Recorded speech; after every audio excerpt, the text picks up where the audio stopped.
नमस्ते, मी Snehal करपणकर. SP9 मराठीमध्ये आपलं पुन्हा एकदा स्वागत. तर पाहूयात आजची इन्फॉर्मेटिव्ह न्यूज. आज आपण बोलणार आहोत एका महत्त्वाच्या विषयावर, खेळ आणि करिअर, पालकांचा बदलता दृष्टिकोन.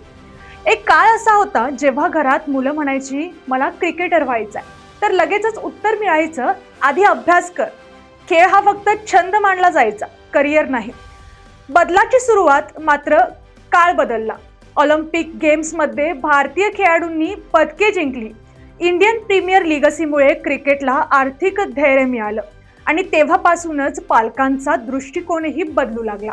आज खेळ म्हणजे मैदानावर धावणं नाही, तर एक प्रोफेशन, एक इंडस्ट्री आणि एक मोठं करिअर आहे. आज एक पालक आपल्या मुलांना प्रोफेशनल कोचिंग देत आहेत, स्पोर्ट्स अकॅडमीमध्ये प्रवेश घेत आहेत, फिटनेस आहे, डाएट आहे, ट्रेनिंगवर गुंतवणूक करत आहेत.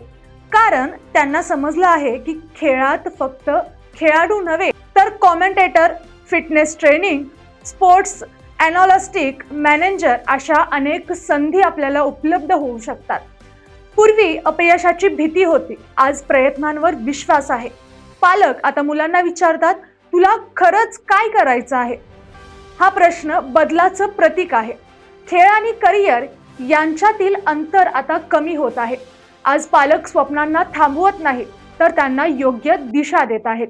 कारण जेव्हा कुटुंब साथ देतं, तेव्हा स्वप्न पूर्ण होण्याची शक्यता अनेक पटीने वाढते. तर या आणि अशाच इन्फॉर्मेटिव्ह न्यूजसाठी पाहत रहा SP9 Marathi, your time your news. धन्यवाद.